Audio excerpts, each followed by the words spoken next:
Welcome to Yellow Table Talk, a podcast for women professionals interested in climate change. No climate experience necessary. My name is Michelle Lee, and I'm the co-founder of Women in Climate. My background is in software sales, and I've worked for some of the biggest companies in Silicon Valley and pivoted into climate in 2021. Together with my co-founder Stephanie Corbally, we have created one of the largest virtual and in-person communities for women interested in climate change, with over 7,000 members in our Slack channel and active members across Asia, Middle East, Africa, North America, South America, and Europe. Head over to our website to learn more, and I hope you enjoyed today's episode.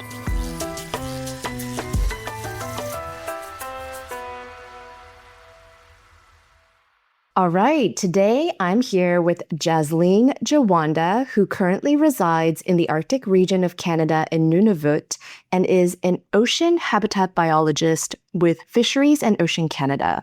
Welcome to Yellow Table Talk, Jasleen. Hi, Michelle. Thank you so much for having me. I'm excited to be here today. We are so happy to have you. So we like to open with what beverage we're having at the Yellow Table. Jasleen, what are you going to be enjoying today? Yeah, I'm excited you asked because I'm drinking chai today and I have my own blend of masala chai that I make. So yes, I'm enjoying that. What are you sipping on today? Ooh, love masala chai. I actually made a Ruboy's iced tea and I make my own hemp seed milk with sesame and dates. And it's a great refreshing beverage for the summer. So that's what I'm having. Wow, that sounds so good. I have to try that. It sounds a little bit more fancy than it is, but it's my go-to for the summer right now. So you'll enjoy your chai. I'll enjoy my iced tea. And yeah, I'm so excited to speak with Jasleen today because protection of the oceans is crucial. And Jasleen and I actually met at the United Nations Ocean Conference in Nice, France in June this year of 2025. So why don't we open it up with a little introduction? Jasleen, tell us about yourself. Yeah, thanks so much. It was really lovely to meet you at Nice. And what an incredible week that was. I'm still processing, I think, but yeah, that was such a great time. But yeah, as you mentioned, I'm currently living in the Arctic in Iqaluit in Nunavut. And I've been here for almost a decade now. But I'm originally from a small island on the east coast of Canada called Cape Breton Island. And my mom is Irish and my father is from Punjab in northern India. So I have roots all over. And yeah, my background is in marine biology and ocean technology.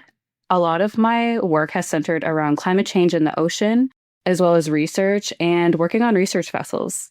But as you mentioned, more recently, I have been working to establish marine protected areas in the Arctic. Awesome. Wow. I'm learning a lot of new things about you today. What an interesting background do you have, Jasleen? That's fantastic. Yeah, thanks so much. We keep it exciting over here.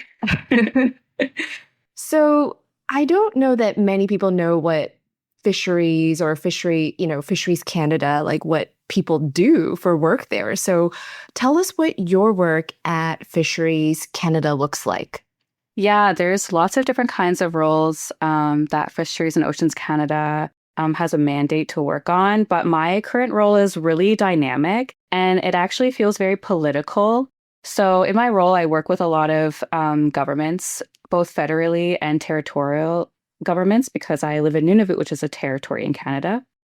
We also work with Inuit organizations, and Inuit are the Indigenous community from Nunavut. And we work together to establish marine protected areas in the Arctic. The areas that I am focused on are in the high Arctic within Canada, but also between Canada and Greenland. And I'm also working on an area that's in the most southern portion of Nunavut, which is actually just north of Quebec. I get to travel a lot to high Arctic remote communities and hear about what their vision is for marine protection. And I also work with DFO Science to help them out with water sampling around Iqaluit. And I'll be joining them to do some walrus aerial surveys in the fall. So overall, my role is very different day to day and very dynamic and not boring. Yeah, it sounds like a lot of fun with some interesting travel and getting to meet different communities. Yeah, it's a huge privilege getting to travel. I live on Baffin Island or the Qikiqtani region, and there's 13 communities on this island. They're all fly-in, so you can only access them by plane. And it's been, yeah, such an honor and privilege to be able to go there and meet with people and hear about how much they care about the ocean. And speaking about the ocean, I'm excited to dig into the topic of marine protected areas, more commonly known as MPAs. Can you tell us what they are and some associated statistics? For sure. So, marine protected areas or MPAs, they're basically regions that consist of the coastal area or the marine environment. And they usually have rules or regulations about what type of human activities can take place in the area. So, usually these areas are designated because they're areas that are culturally important or ecologically important. So, there's a reason why people want to see these areas protected. And one thing that I think is not so well known about marine protected areas is that across different areas and regions, the rules or regulations can vary quite a bit. So, what is restricted or allowed is different in different areas. And it's basically depending on what the community and government priorities are in the region. So, yeah, every MPA could be different from each other. Could you give us an example of how they could differ? Yeah, so for example, there's a type of marine protected area that is under the Oceans Act called a ministerial order. And so this specific protection tool is only in place for up to 5 years. So it's a short-term protection tool, and it basically freezes the footprint of human activities in the area. So it doesn't allow any new activities to come in, but whatever has been happening in the area for that recent year, it will be allowed to continue. But there's another type of area called a governor and council where there's different zones with different restrictions. And so, yeah, they differ quite a bit. And the governor and council areas are more for long-term protection. So, yeah, they also vary in the timing of it as well. Right. And if we kind of look globally, what percent of the ocean is currently protected or an MPA? So this is a very hot topic right now because there was an international target that many different countries committed to, including Canada, to try to protect 30% of Earth's land and ocean area by 2030. And this is also commonly referred to as 30 by 30. I'm sure you heard about this a lot while we were in Nice as well. But right now, roughly 15% of the ocean and coastal regions in Canada are considered conserved or protected. And there's actually a tracker that was developed to monitor the status of 30 by 30 globally. So globally, there's about 8.6% of the ocean that's protected and 17.5% of land and inland waters that are protected. So we definitely have a ways to go. And it feels like the work that we're doing to establish marine protection is making a difference in Canada, but also on a global scale too. Right. And, establishing MPAs are really important. And this goal of 30 by 30 is fantastic. And, we're 8.6%, so we've got a long ways to go. But, the protection that they provide is often, insufficient. And you mentioned something about freezing current activities that have already been taking place. So no new activities, but whatever has been happening can continue to happen. And I think when you hear MPAs or marine protected areas, you're like, oh, like there must be no fishing. But actually, there are MPAs where you can still fish. So, how can you tell us more about that and some of these challenges? Yeah, for sure. I think there's a lot of challenges to making sure that marine protection is successful. And it really depends on what the community and government priorities are in that region. Enforcement can be really difficult, especially in parts of the ocean that are not directly within national borders. So the question becomes, who is responsible for enforcing and who is responsible for monitoring the area? Also, yeah, as I mentioned, different areas allow for different human activities. Canada can have its own protection standards and say that we're not going to allow any bottom trawling or bottom contact in protected areas. But if other countries are not as strict,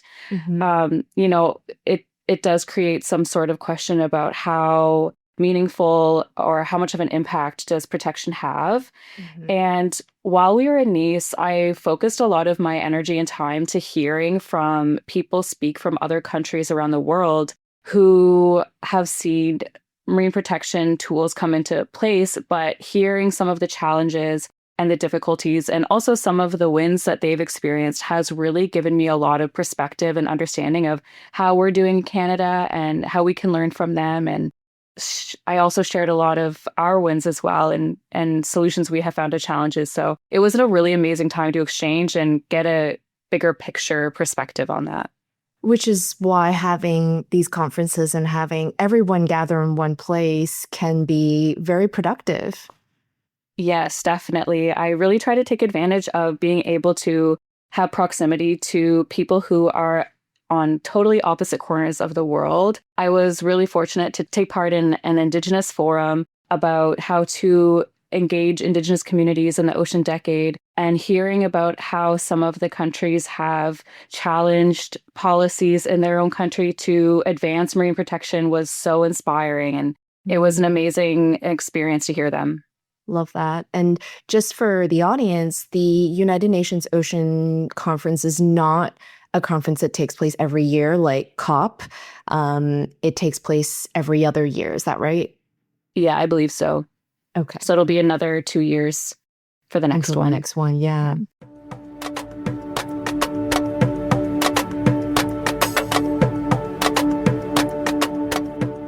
So, I'm Canadian, so I'm curious about this. How is Canada approaching the challenge of monitoring MPAs, right? Because, like you mentioned, not all of them are coastal, so you can't actually see. They're out in the abyss and you don't know what's happening. How is Canada ensuring MPAs are actually protected? Yeah, so in Canada, Fisheries and Oceans Canada is a federal department and they have a mandate to manage and safeguard waters. And so that means that we work very closely with the Canadian Coast Guard as the enforcing end of things. And so also in Canada, marine protected areas are established through legislation. So that means that if you go against the regulations or the rules, you are breaking the law, and then there is consequences in that way. So obviously it's not a perfect system.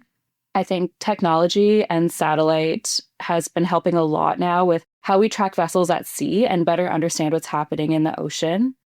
Also, there are some really cool initiatives coming up, for example, in the west coast of Canada, where Indigenous community members are being hired to work alongside government and industry to be coastal and ocean guardians. And so in the guardian role, Indigenous communities are able to support both land and water stewardship and basically be local monitors. And I noticed here in Nunavut, whenever we travel to communities, especially in the high Arctic, and we are discussing marine protection, people are always able to say, this is what's been happening in our water. This is what we've seen. People are so invested and engaged and are constantly traveling in the ocean and harvesting. And so it's really amazing to work with local communities and get a sense of what's happening on the ground as well. I think it's such an important stakeholder and step for engaging communities because they can really help in ensuring that these areas are protected. And since they're closer than any other communities, that's really key. Now, Jasleen, you're currently working on establishing new MPAs in the Arctic waters in Canada. What does this work look like? What are some headwinds and tailwinds? And how long does it actually take from start to finish to establish an MPA? So I love this question because, yeah, we don't often get to hear these types of stories. So thanks so much for giving space to this. I think it's really amazing to be able to chat with this in a way that's also accessible.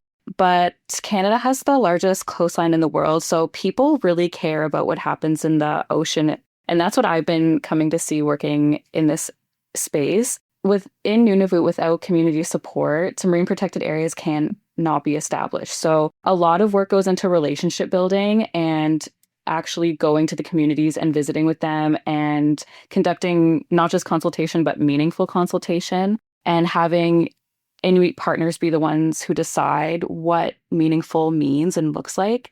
So yeah, some of the wins that I really appreciate in this space is the areas I've been working on have been community driven. So the communities themselves have been the ones to say, hey, these specific areas are really important to us for X, Y, and Z. We want to make sure that they stay healthy and future generations are able to use them and harvest in them and travel within them as much as we have. And also, these areas are calving grounds, migratory routes for animals that travel throughout the territory and Canada. So they're really important to us.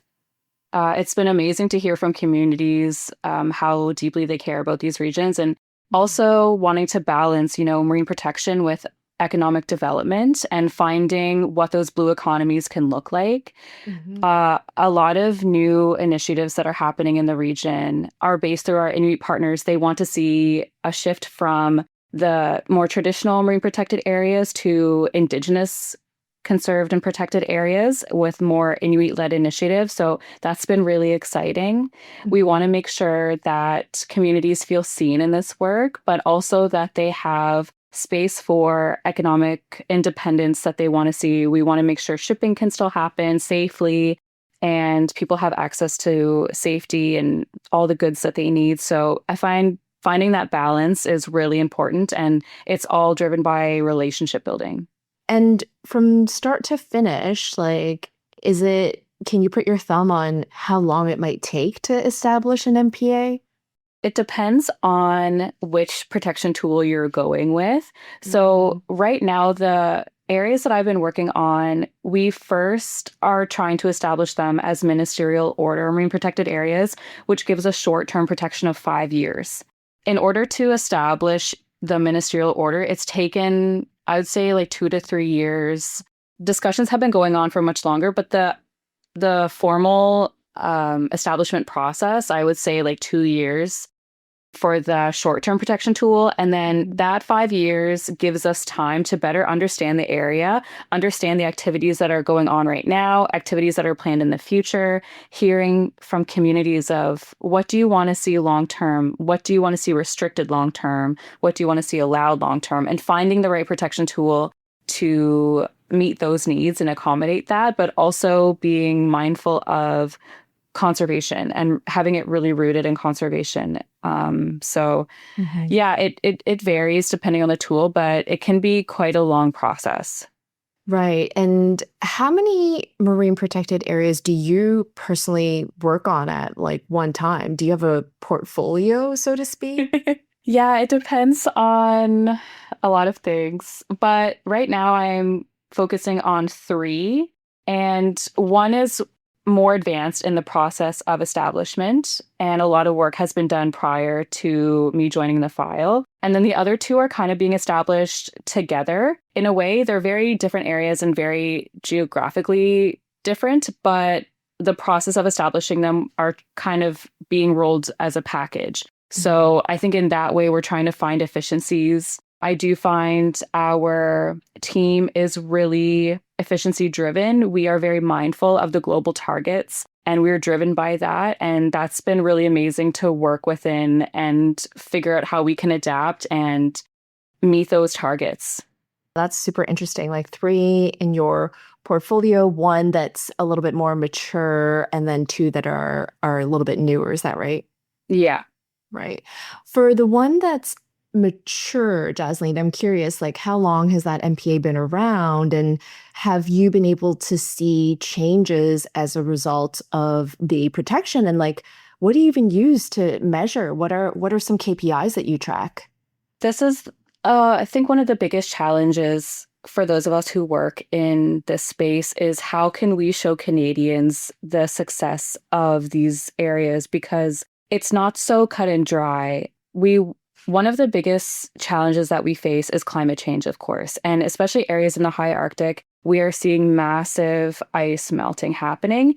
And one of the areas I'm working on in the high Arctic is a large polynya. So this is an area of ocean water that never freezes. It stays open year round, even though areas around it may freeze during the winter. And this is really important for animals to go and hunt in, have their babies, and so on. It's also a really important area for people to hunt in as well. And so we want to make sure that the ice around that area continues to build and reform. And so I think being able to regulate how much vessel traffic is in the area, the type of vessel activity that's allowed, the type of restrictions around oil and gas development in the area will really impact how we mitigate the challenges from climate change. I think there is a lot of work being done to try to put, a monetary value on ecosystem services, but it is a bit abstract. So it is difficult to paint that picture for Canadians, but it is such vital work. It's such important work, especially as we are trying to keep the global temperature from increasing. Areas like the Arctic are so vital for climate regulation. And that just kind of reminds me that, nothing happens in isolation, right? You have an MPA and it's protected, but if your neighbors are bottom trawling or, deep sea mining, then it will impact your area as well. So it's really complicated. And sometimes it's kind of hard to find those KPIs and measurements, right? Yeah, for sure. One of the really cool initiatives that I have seen take place so far in my role is that Inuit from Canada and Inuit from Greenland were actually the ones who suggested one of the areas that are being proposed for establishment in the high Arctic. And it is this large Polynya area called Savarjwak. And there was a letter signed between Inuit and Canada and Inuit and Greenland to work together towards this and collaborate. So although the area crosses international borders, we're hoping to have some alignment in terms of conservation goals and how the area is regulated. So that's been really interesting to see. And I would love to see more of that happening globally. That I didn't even think about that, but Canada has its MPAs, and how often do MPAs actually kind of creep into other countries and territories? And then like how do you govern that? Like that's very, very interesting. But it's nice to see that this partnership and collaboration is taking place for sure. I think climate change and a lot of environmental changes will ask innovation from us and ask us to adapt. So I find it very hopeful and a type of energy I want to see happen in more climate spaces.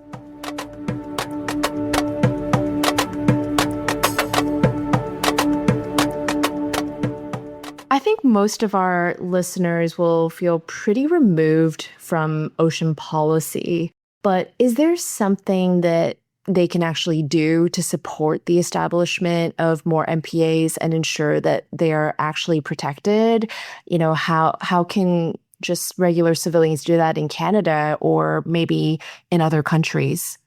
Yeah, you're so right that people can feel very isolated from ocean policy, especially in areas of Canada that they're landlocked. But actually, whenever a new marine protected area is being proposed for establishment in Canada, one of the steps of the establishment process is actually to make a public call out for comments. So a free and accessible website is made that all Canadians can access and share comments in support of the area being developed or any questions or even concerns if they have any with the regulations. And when the public call out for comments takes place, there is an information package about the area that is shared with the public as well.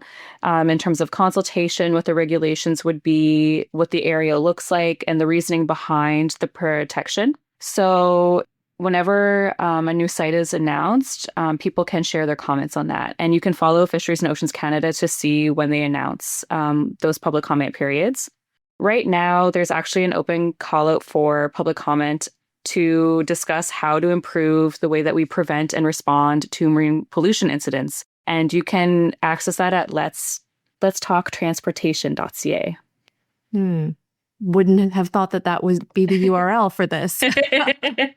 Yes. There's also something I wanted to share too that's, maybe less government focused, but it's something that I really believe in philosophically. And I honestly believe that when people have their own personal emotional connection to the ocean or to the water, then you're more likely to fight for it and advocate for it as well. So for anyone listening who doesn't feel connected to the ocean or ocean policy or regulations, honestly, like go spend more time by water if you can, or spend some time learning through documentaries, through media. There's so much amazing media taking place now. You can follow underwater expeditions, build your own relationship to the ocean. And we need more people who are personally connected to it and showing up to support it in whatever way that feels comfiest for you.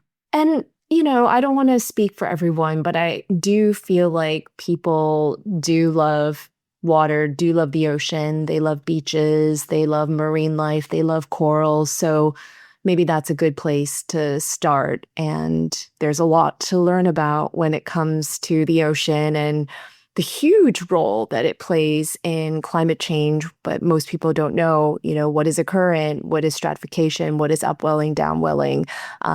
You can really go down a rabbit hole. So go down that rabbit hole. Yes, definitely. It's such a fun rabbit hole to go down to. I think a lot of students who are starting their marine biology journey are hooked on all of the charismatic things about the ocean, as you mentioned, like whales and coral reefs and tropical areas. And then as you get more into that rabbit hole, you start nerding out about plankton and chemistry and all of the things that are the foundation to those charismatic species. So yeah, it's really interesting, and I support nerding out about the ocean at any time. So speaking about nerding out, I would love to kind of share something that I learned recently.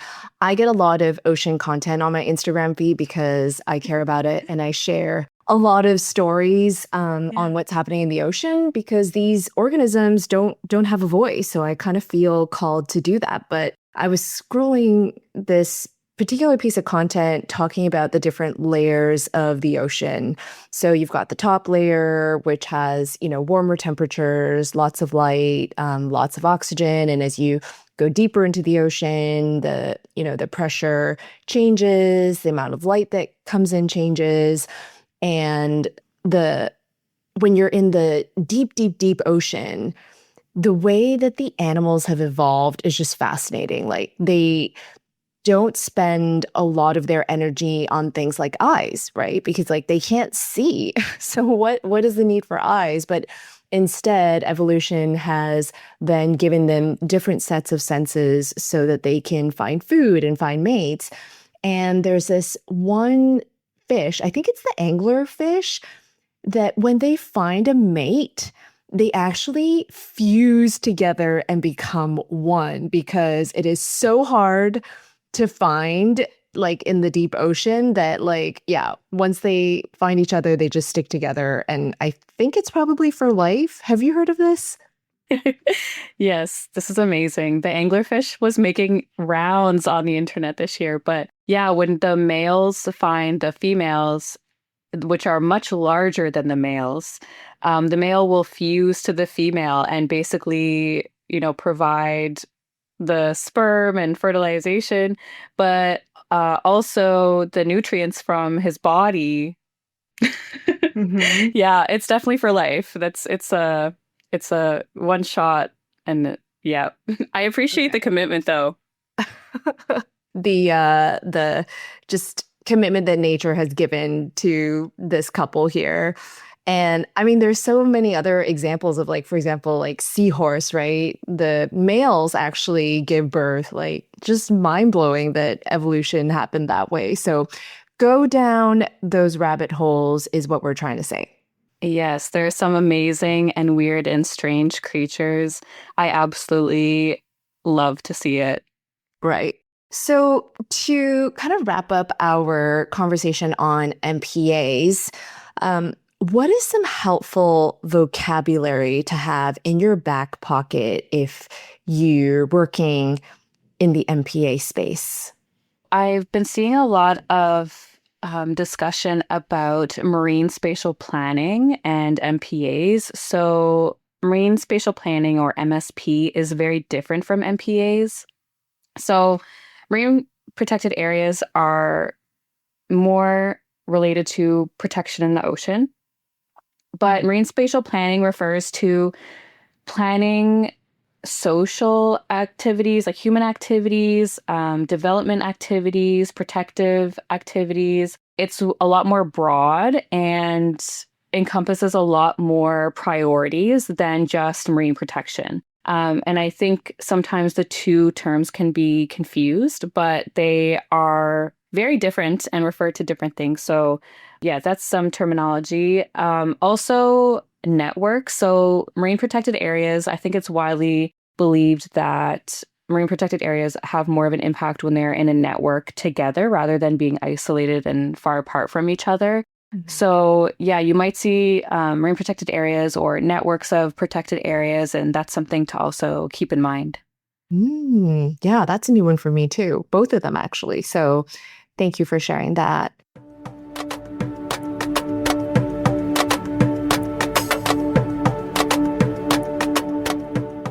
So I'm moving on to the last part of the episode, and we're going to switch gears to our Real Talk segment of YTT, Yellow Table Talk. All careers and professions have their ups and downs. Do you have a win, a challenge, a story, etc., that has recently or is currently playing out in your personal or professional life that you'd like to put in this space and share with our listeners, many of whom are women professionals?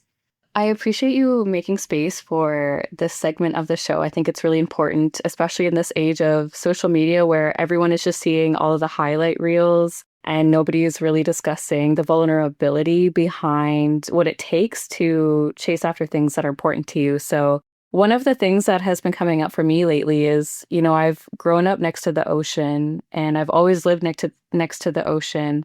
But now I feel that a shift is coming and I'm thinking to put roots somewhere. And, it scares me to think about living in an area that's landlocked or not next to the ocean. It's been such a comfort for me. So that's something I'm really thinking about is, where is home and where do I want to put down roots, especially as a person who has, as I mentioned earlier, family kind of all over. And I've never really felt rooted to one specific place. So yeah, it's definitely a question that's coming up. And I think a lot of like women and, you know, people who are not really fitting the mold or who are active in male dominated fields, there's a lot to balance that a lot of our colleagues don't really have to consider. So, things like where do I want to raise a family and where do I want to work that feels like home? And those things are so important. I've really loved living in the Arctic. It's been such a deep privilege and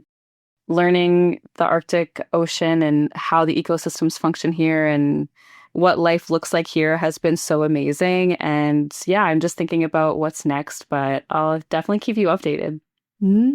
Are you open to sharing a few regions or places you're considering?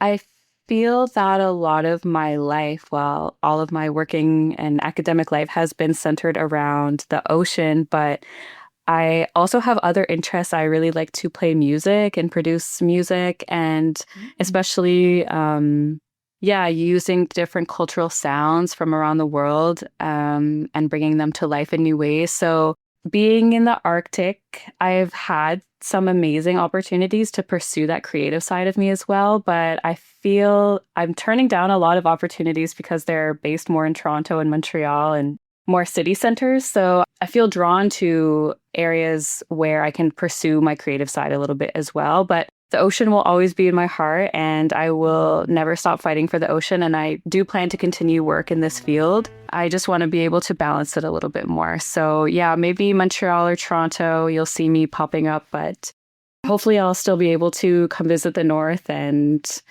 I'm still figuring it out.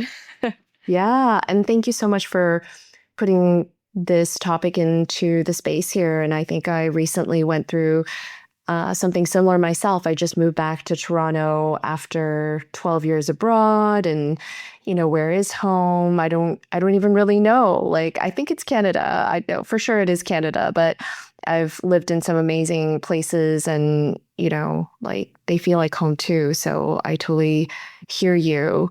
So thank you so much for sharing this moment of vulnerability with us, and all the best for your next endeavors and the next move that you have. And I just want to thank you so much for joining us today, Jasleen. For those of you listening, Jasleen is a member of the Women in Climate Speaker Database and is available to speak at events. So make sure to keep her in mind in the future. Jasleen, thank you so much. Thank you so much for having me, Michelle. It's been great chatting with you, and I'm excited to chat with you in the future and continue connecting. So yeah, thank you so much. Bye, Jasleen. Take care. Bye. Thanks for joining us today. Head over to www.womenandclimate.co to learn more about how to join and support our free community. And be sure to subscribe to Yellow Table Talk wherever you get your podcasts. Stay tuned for the next episode.